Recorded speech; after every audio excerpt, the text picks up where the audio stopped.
Hello, everyone. Thank you so much for joining us today. We'll give another 30 seconds to a minute to let folks come in and join us in the room, and then I will give a brief intro and we will get started. Thank you all for being here.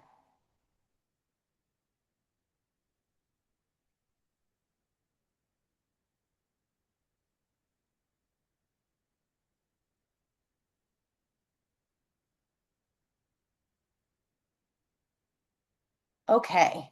Hello, everyone. I am Laura Murphy, the Director of ECE Workforce Supports at ECLC. We are so excited to have all of you here with us this month for our October Learning Cafe. For those of you who joined us in September, where we learned about the importance of relationships, I think this is going to be a really beautiful continuation of that conversation and learning. So I look forward to sort of seeing the connections between those things. Our presenter today is Dr. Marva Lewis. Dr. Marva Lewis is an associate professor at Tulane University and a nationally recognized scholar in sociocultural psychology, holding both her PhD and MA from the University of Colorado at Boulder and a BA in psychology from Michigan State University. With a deep commitment to advancing racial equity, Dr. Lewis has dedicated her career to child welfare, infant mental health, and culturally responsive interventions that strengthen family and community bonds. Her early work as an infant mental health psychotherapist and child welfare advocate laid the foundation for a research agenda that integrates culture, healing, and development across the life force. Dr. Lewis, thank you so much for joining us today, and I will now hand the presentation over to you. Thank you, Laura, and thank you, Naya. I want to thank the Early Childhood Collaborative for this opportunity to share with you today a little bit about the work I've been doing for the last couple of decades on the power of our everyday childcare routines to help build and strengthen those relationships between a parent and a child. I am going to just review a few of the benefits based on the research done on childcare routines and how those routines strengthen that early relational health between that parent-child attachment relationship. And then I'll show you and share with you a little bit about hair combing routines. Why hair? I'm going to have you all look at this video, and what I'd like you to do as you look at the video, I want you to tell me what you see in terms of what goes on during this hair combing routine and what do you see in terms of that relationship between this mother and a child. This is a mother, Tina. This isn't her real name. And a child, Tanisha, who's 24 months old. Tell me what you see. You can jot it down. You can put it in the chat box if you don't mind what you see. Okay. Yeah. Tell me if everybody can hear. Okay.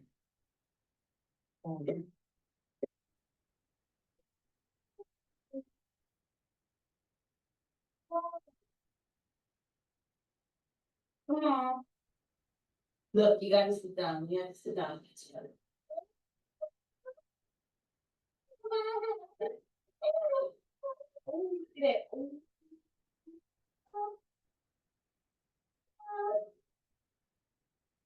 Everyone should get comfortable.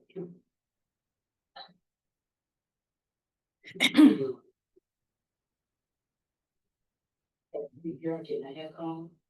Ooh, we. Ooh, we. Everyone's hair comb. There's 2 plates. We're gonna see both. You wanna go see both? Let's see both. Brother. Mommy. Mommy. Mommy. Baby. Mommy. Money. Money. I'm talking about my name for that shit. Money. Look at money. Look at money. E-I-E-I-O. On one plate. How you feel about one plate today? On one plate. You want one plat? And it's falling hair. E-I-E-I-O.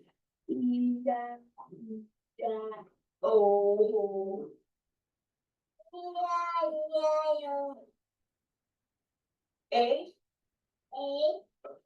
B. B. C. C.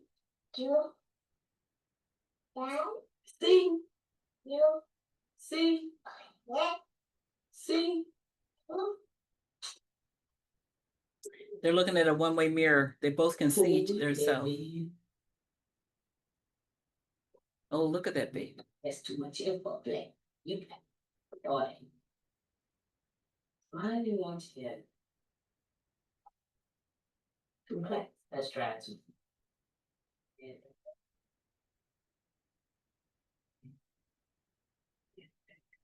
Look at that pretty girl. Ooh, we.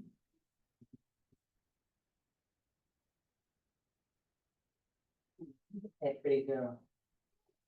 Ooh, we.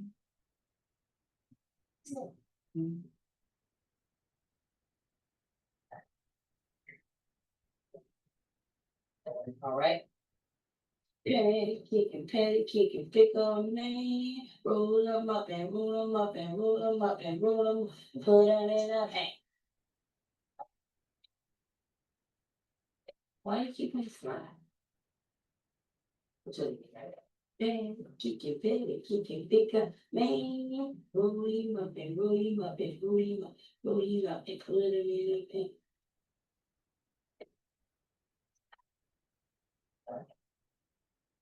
You know one. You call for the cook, man. Your part's gonna be crooked, baby. You know. Yes, plants in okay, and they're all must. Oh man. Oh man. Oh man. Oh man. Hey, oh the bush.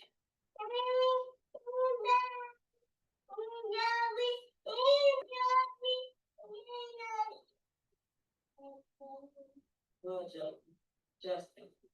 Problem. Problem. Mom. Grandma, Bubba, Name. Nanny, Name.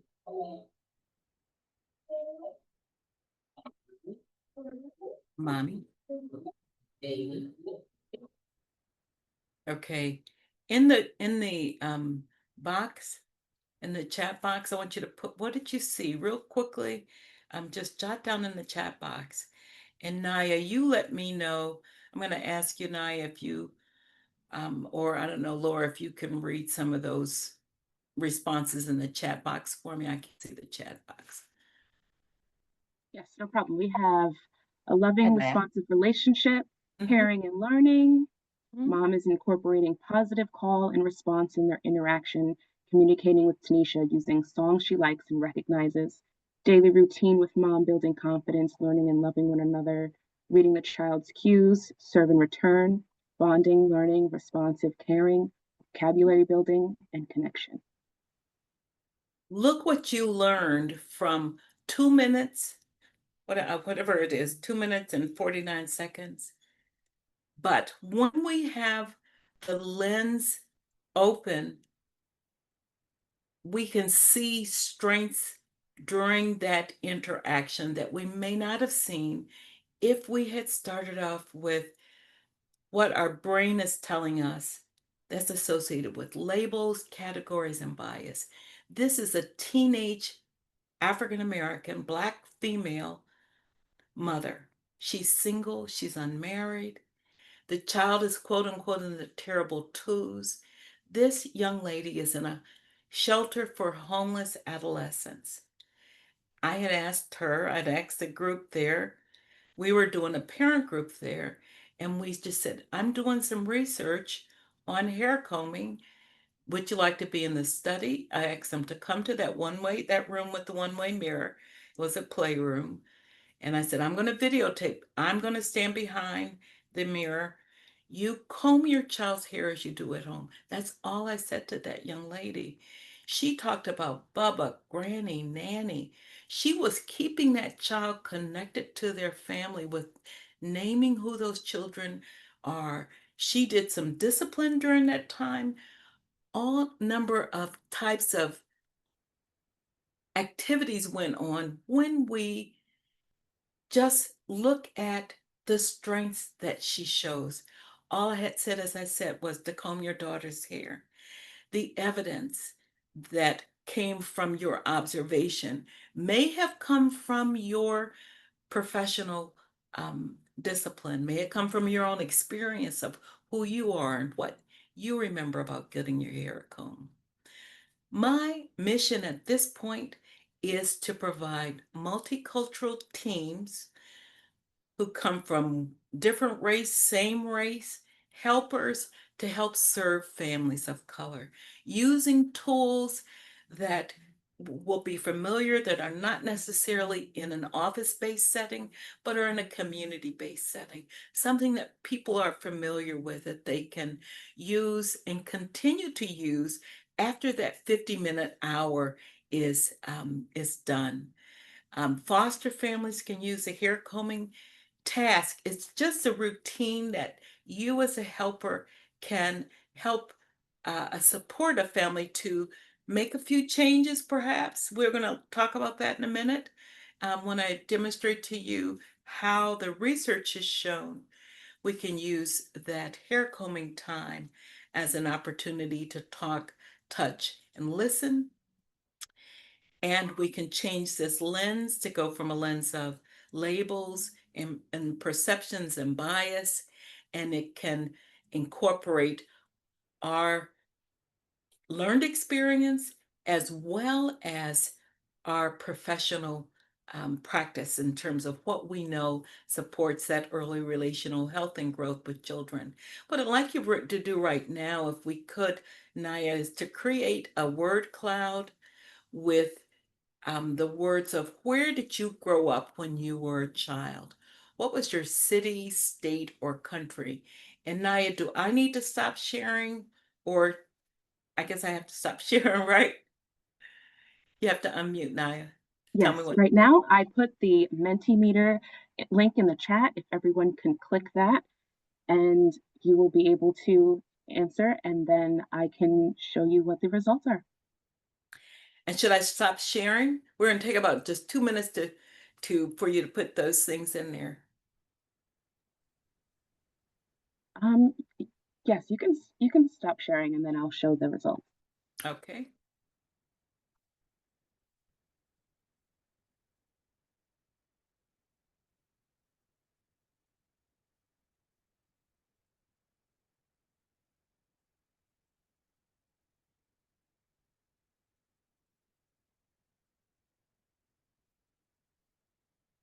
Oh, you're showing them now.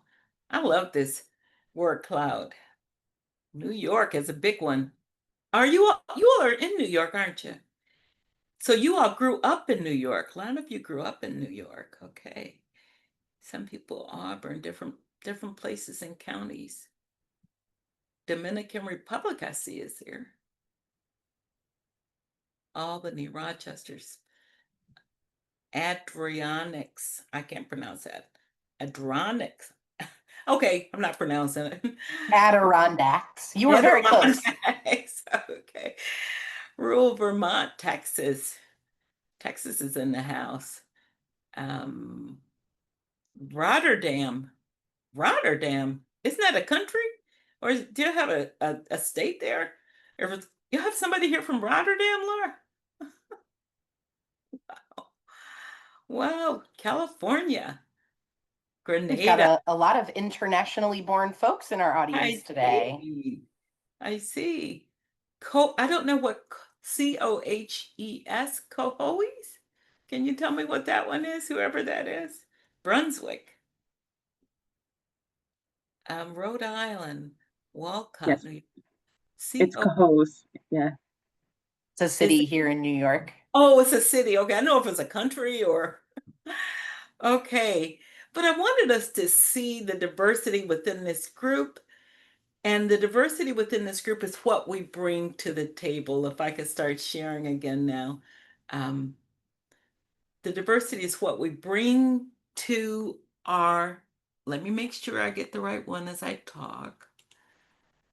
Can you see the one screen? Yay. But we bring this wonderful, diverse, lived experience, passions, cultural knowledge that we can build on as we serve parents, as we serve those children and their parents, their families, using a relationship framework. And what's Marva? covered up in this slide is we can use these cultural routines to grow connections with it between, among, with a child, family, culture, and community. So Marva, Sorry to, can I stop you for a second? Yes. yes. Right now you're in presenter view. Can you swap the so we can see it? Oh, oh God, Laura, look at me. I'm going to stop and I'm going to try to do this again. no, you're And doing great. Thank you. okay, I'm going to try it again. Now, what comes up? Perfect. We're seeing the presentation again. Okay. Great. Thank you. Okay. Okay, thank you. So I just want to talk a minute when this little short time that we have together, but I want to emphasize you all that routines and rituals are no cost opportunity for us, we as helpers, to prevent and heal from trauma that a group, individual child may have experienced, and we may not have an opportunity to connect them to a clinical practice, connect them to a community-based, a community healing center, get them to a doctor, psychiatrist, psychologist, counselor, social worker, in all your various um, professional settings. And these routines and rituals are one little way that we have to provide parents and children with a way that they can connect on a daily basis, doing something that they already do. This systematic review, if those of you, I'm a professor, you all, so I want you to jot this down. This title, Routines in Child Development by Selman and and the colleague, Selman and Dilworth Bart, they have done a systematic review of various routines and rituals, childcare routines, I'm sorry, just childcare routines, and the impact it has on the socio-emotional development of infants all the way through childhood, through adolescence. And they found amazing, amazing, y'all, results of just this daily routine of bath time, story time, bedtime story time, and mealtime routines, cognitive benefits. Children learn better. They are prepared for school in a different way, for kindergarten better. Babies, there's all types of routines. I won't go into all the different benefits because I'll be here for 30 minutes just talking about those routines. But they found that participating in regular benefit of routines impacts children with autism, children with ADHD who've had those diagnoses, immigrant children. They had a wonderful sample, broad sample of routines and research that were done with children from a number of different cultural groups facing a number of different challenges. So again, cultural routines and rituals are available to around the world. Families create their own unique routines to teach children different behaviors and the values based on their family, what their family values. Children learn their roles and the rules, the systematic rules. What does it take to be a standard normal person in my family, in my community, in my cultural group? This is what everyday routines teach. Everyday routines, the wash day routines, which is what I'm interested in. Selma and Selma did not have hair combing routines. That research wasn't in their systematic review, but it's going to be in there. That's what my mission is. But mealtime routines, bathing routines, what we have to do as a parent anyway. The work I've done with parents over the last 20 years, parents are busy. Parents want to do a good job with their children. They want to be the best parent that they can be. I worked in child protection for 12 years, and my experience with parents who have been reported for neglect, abuse, you name the particular form of child maltreated, and we got a referral or report on it. But 99% of those parents, they wanted to do a good job with their babies, their infants, their young children. They wanted the they wanted not to have hurt their children. They're stressed, working 2 or 3 jobs, maybe in a domestic violence situation. We as helpers can find ways that we can support parents who don't have enough time to come on a weekly basis for a therapy appointment. Um, Mealtime routines, they found consistent rituals encourage the development of children, increase feelings of family coherence. These are what parents have to do anyway. They have to um, provide meals, they have to provide clothing, bathing. These are all routines that occur within a particular family community. Routines also protect the mental health and high risk conditions. And this particular slide is just reminding us of those immigrant children who are coming across the border. They may be in war-torn areas right now around the world. And these simple routines, as much as we can reintroduce those routines in a refugee camp and in circumstances that are at high risk, it helps with that baby's growing brain, to remind them of calm, remind them of safety. I'm safe with my mama. I'm safe with my daddy. And that those routines and rituals, like I said, in challenging circumstances, can be the tiny little opportunity, as we saw in that video at the beginning. Homeless shelter, that's a trauma setting, essentially.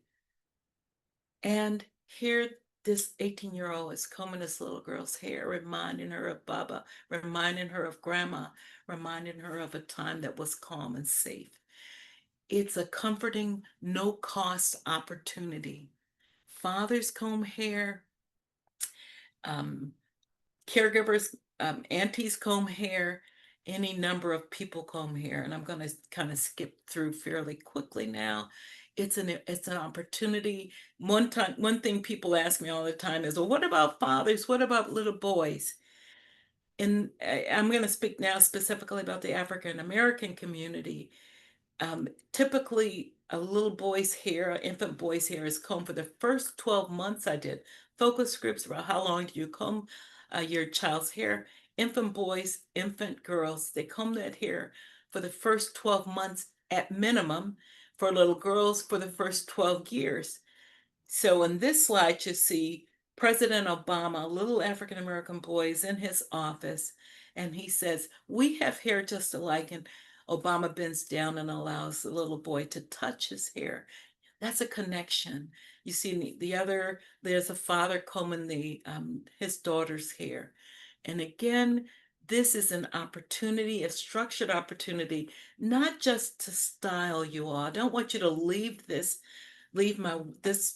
workshop, it's not a workshop, this presentation thinking, oh, I'm just going to comb my baby's hair. The science of combing hair is what I've been doing over these years and what I teach in our parent group. How do you structure that routine? How do you make it predictable? How do you establish affection during that routine? How is it consistent so that the baby's brain is learning over time, over those first 24 months that attachment is forming? Because remember, that baby's not born attached to you. I'm saying to you parents, I say that to my parents. It's a learned behavior that the child can learn that I can trust my mama, I can trust my daddy, I can trust my grandma, my foster mother, whoever that primary caregiver is. It's over months of interactions of co-regulating behavior, those emotional and neurochemical effects of the brain. Teach the mom that relationship. I can trust you. How am I doing, Laura? Okay. So this is a poem that one of the participants, this is a white participant. I say that because some people think, oh, it's only for African American parents. No, the hair combing experience, hair combing routines is a worldwide phenomena, and it occurs around the world. I'm gonna let you all read that as I talk.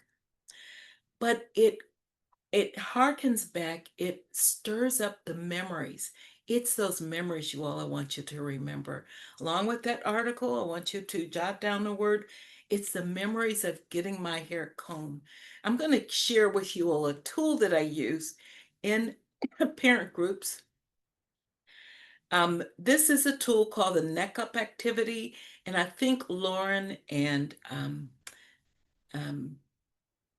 Lauren, I think that my host shared with you all so that you can use this in your groups. And I want you to think about, I'm going to give you 1 minute to just take a piece of paper out and draw a picture of yourself from the neck up. Just real quick. I don't want you to you don't have to be Picasso. Just real quickly, draw a picture of yourself from the neck up. And at the bottom of your drawing, thank you, Lauren. I see you bending down. We believe in a community. Everybody here on this, call, draw, just take a little piece of pen. If you're in a car, don't. I don't want you to if you're in a car. But if you can, just draw a picture of yourself from the neck up. And then at the bottom of that picture, write one emotion word that best describes how you felt about your hair as a child. That's one word. And then the second word would be, how did you feel about getting your hair combed? What was one emotion word that describes how you felt about getting your hair combed? So I'm going to give you maybe about 15 more seconds just to finish that drawing. And then I want you to, oh my God, we're going to stop sharing. I have to go through that. That's a trauma, to Laura's looking at me going, it's okay, Dr. Lewis, it's Got okay. this. So I'm going to stop sharing a minute and we're going to do that word cloud again about those emotions that you experienced growing up. Naya's going to put that Mentimeter in again, Naya, and we're going to see a word cloud about the various emotions that this group, we saw how diverse this group, where you grew up, and I can't see you all. I would love to see you all. I would love to be right there with you, and maybe one day we can do something. But you can just share what emotion, the one emotion word that you felt either about getting your hair combed or about your hair. The word cloud that's being created right now.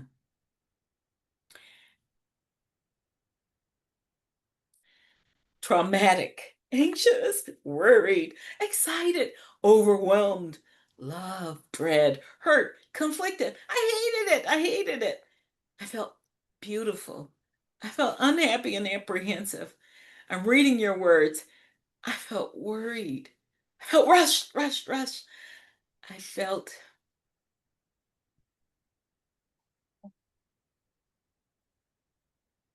painful, hurt, painful, again, hurt. This is now, Naya, you have to tell me how this, oh, look at this. I love these word clouds, this technology. But you all can see from those who shared the words and their dread, beautiful, hated it, excited, loved. There's a okay, it was just okay. Yuck. I love that. That really described it. Thank you all for this honesty in terms of how you felt about getting your hair combed. I'm going to stop us right now. We have about 10 more minutes. And I'm going to reshare my screen, right?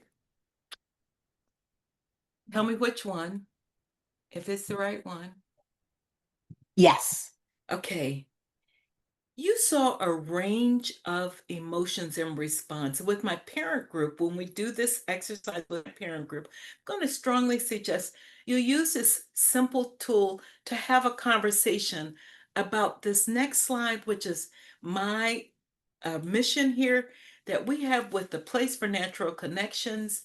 We talk about with parents that unrecognized ACE, adverse childhood experience associated with this phenomena of colorism. If I were with you all right now, I'd ask you all to raise your hand with how many of you are familiar with this concept of colorism. This is the allocation of privilege and disadvantage according to how light you are or how dark your skin is. Well, what does that have to do with skin color? I see a couple of some floating with the thumbs up. What does that have to do with getting my hair combed? What does that have to do with my relationship with my child? Well, what it has to do with your relationship is that around the world, children are accepted or rejected based on their skin tone. This is an ad from Asia where you can buy a product to lighten your skin, wear an umbrella to keep your skin from getting dark. Because in Asia, countries in Asia, those of you who are on the call who are from the country of Asia, colorism is alive and well. If you are in the Dominican Republic, this is Sammy Sosa, and this was very controversial. These two ads. Did these two stars, this is Beyonce, did they lighten their skin for whatever reason? All I'm doing right now, and then there's are white people who want to get their darken their skin color. This is may not be part of colorism per se, but we have attached these various values to skin. And I'm going to stop again sharing my screen to show this video that Laura or Naya has. Who has the video, Laura? Naya has the video, so she'll be sharing that.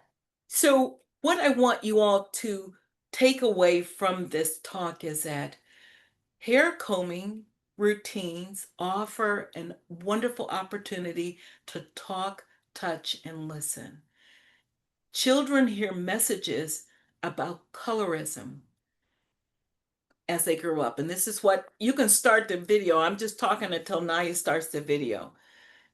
Children grow up hearing these lessons around the world. And this video is based on the work that the African American psychologist, before you started, psychologists Kenneth Clark and Mamie Clark did in the 1950s, 50 years ago. And I have videos, you can go on YouTube, you can look at the entire video showing that what you're going to see right now. And they used it in the Brown versus the State Board of Topeka, that Supreme Court ruling that segregation hurts African American children. That was what that original research was done. I use this video now in terms of that research, and others 50, CNN did the same study 50 years later with some of the same results. You can play the video at this point.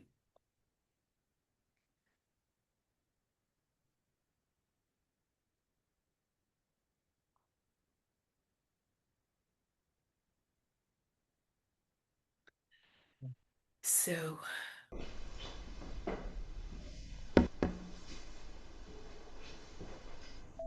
Which doll is white? oh, this is the English version. That's okay. That's okay. Which doll is black? These Which children one is all pretty? speak Italian. And they're This one. speaking Italian. Which one is pretty?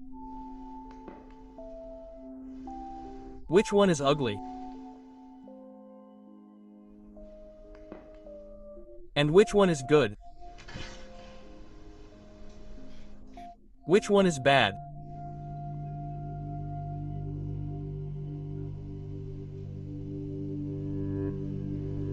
Which one is good?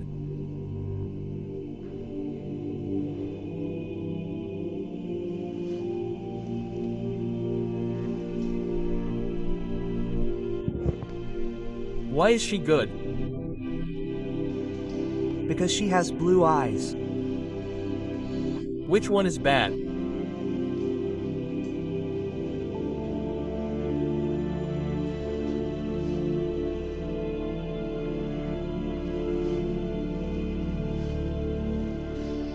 Why is she bad? Because everything is black. And which doll looks more like you?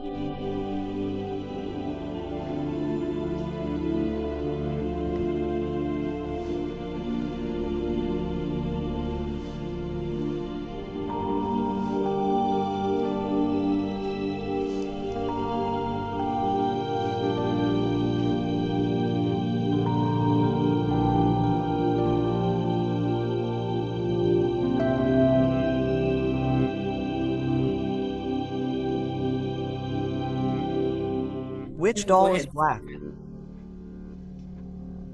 She offended me. Who? You. Why? Because you called me black. Why are you offended? You. Offend me because other girls have insulted me in a mean way. No, I didn't use any meanness. That one is looking at me askance. Okay, you can stop. And I'll start sharing again. I'm going to try to do this and not. Okay, it doesn't work well when I'm talking. And I think this is the one. Tell me. So, what that video for me, and there's another version on YouTube that it's all in Italian, and it makes the point that young babies and children are learning these messages about colorism around the world from day one.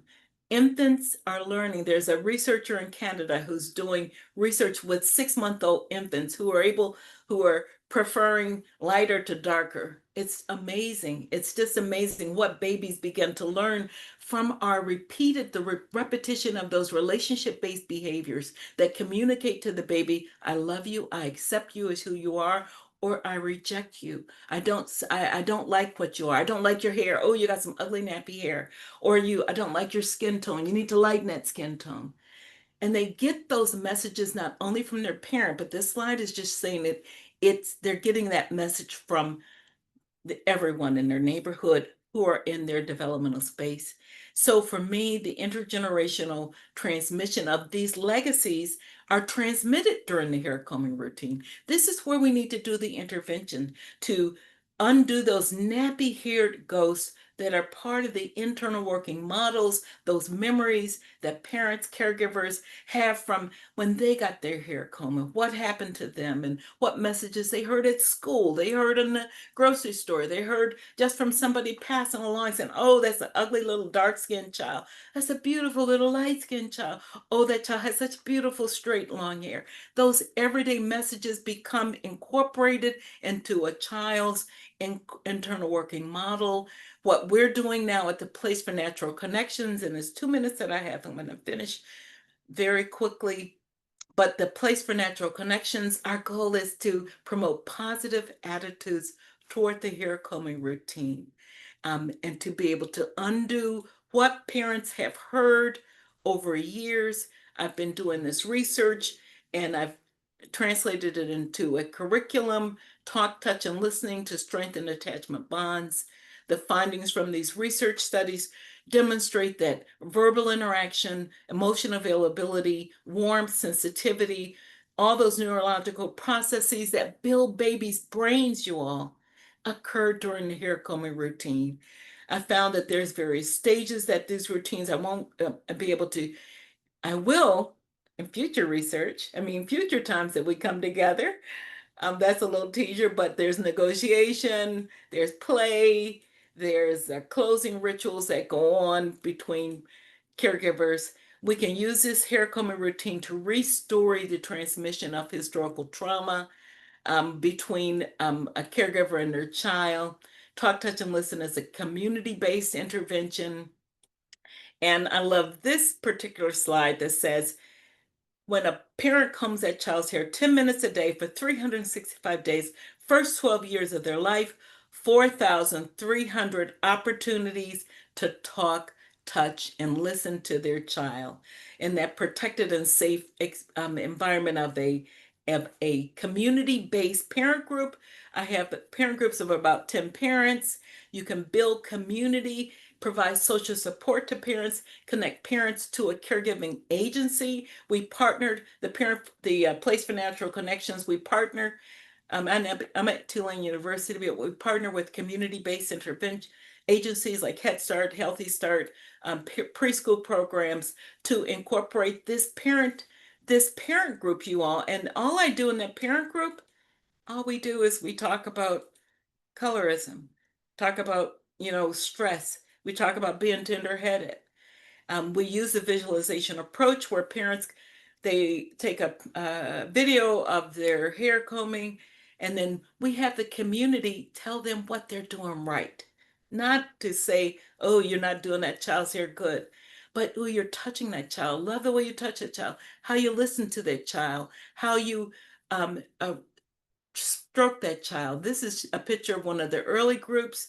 We have parents, we have partners from the agency, and we have what we call parent whispers to participate in this 8-week parent group where like I said, all we do is we talk about what happened to you, that draw a picture of yourself when you're growing up. What values do you have? We talk about what you want to see happen with the family in the future.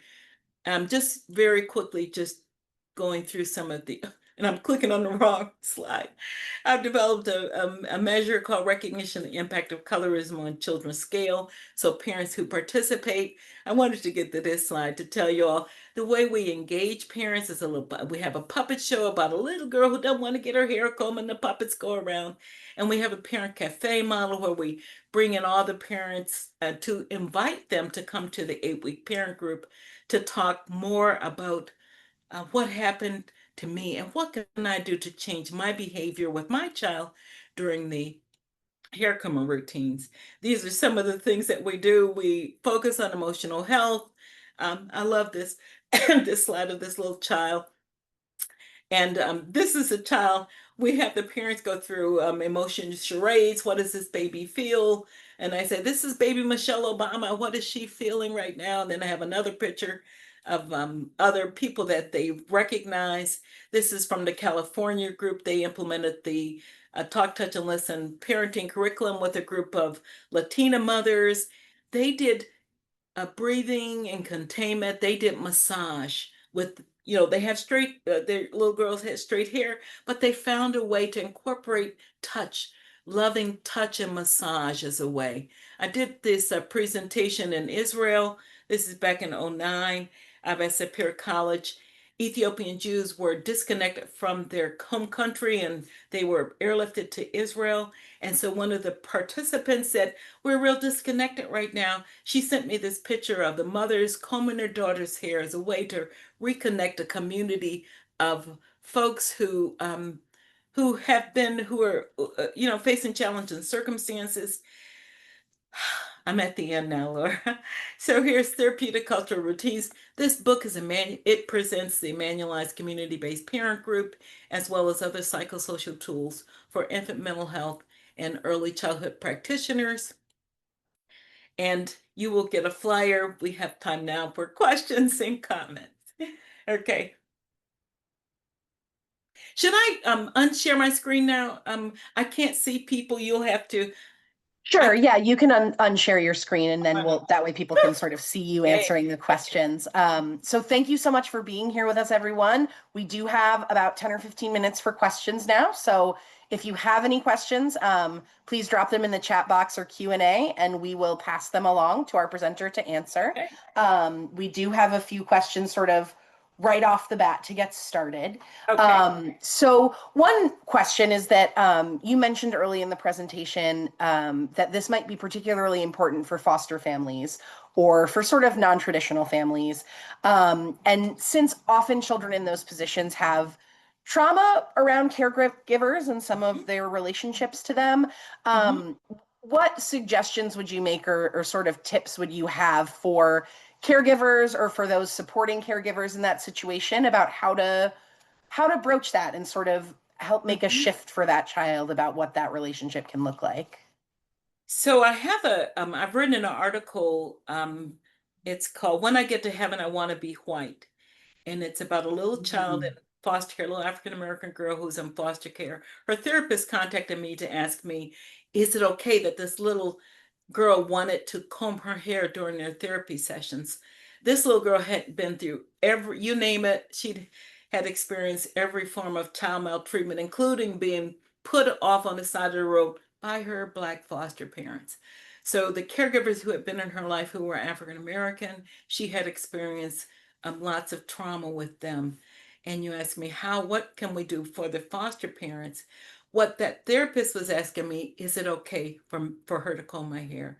And I interviewed the foster parent there, and I tell you this in terms of these were two lesbian parents who were adopting this little African American girl. They had one white little boy. One of the mothers had a 9-year-old white boy. I say this to say they had a white boy there, had a Latina foster child there, they had a child with special needs, and then they had the little girl who was the client of. They had a diverse array of children. This is where this little child belonged because she didn't identify being African American. I mean, that was a trauma trigger for her. But I said to the therapist, it's okay. When this child was combing her therapist's hair, she was telling her trauma stories. It allowed her nervous system to calm down enough to be able to say what happened to her. So what we've developed, and then we have an article in the book, we have a chapter in the book about using the hair combing routine as an intervention during structured therapeutic visits during supervised visits. I was trying to think of what the form is in Department of Social Services. So during those visits, this is going to take a number of different strategies. You just can't comb the child's hair during the hair combing visit, but with the birth parents, biological parents, foster parents, it's a whole community all centered around how we're going to comb this child's hair. I had one judge, I had to be an expert witness with one child that was in foster care where the foster mother was cutting all the little child's hair, the birth mother. It was a big battle because the birth mother was saying, this is my child. This is the one thing I might have to hold on to. Foster mother said, I don't know what to do with this child's hair, this child's little nappy hair.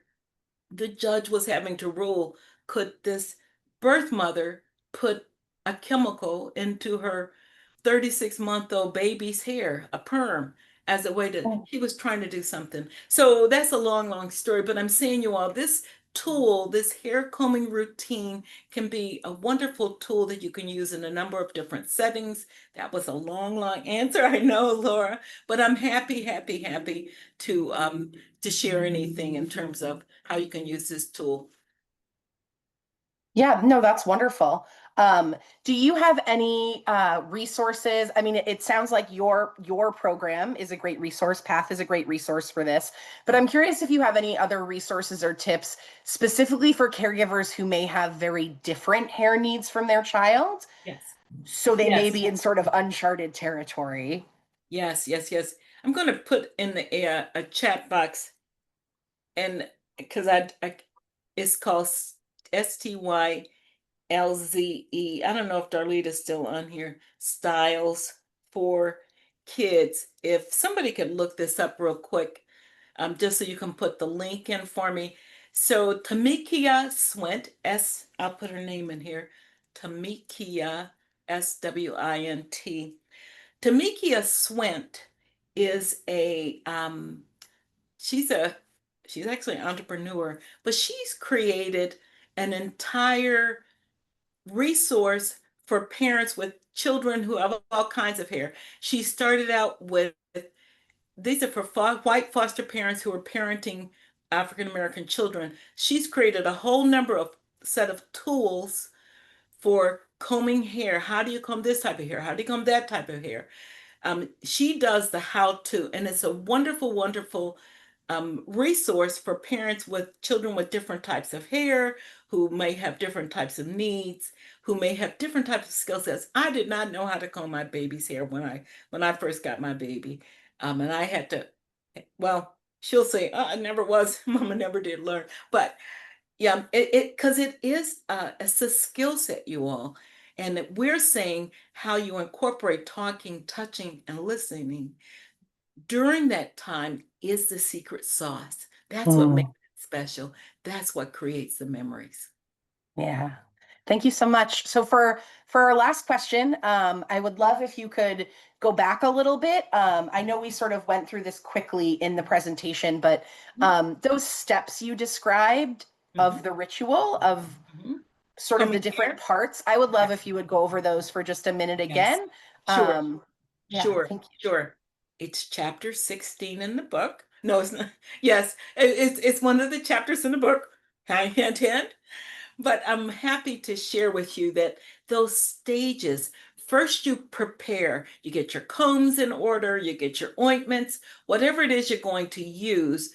And you would do that with any routine. Think about family routines, mealtime routines, because I'm saying these same steps are important for any of the routines. So as you prepare with the structure, then okay, I'm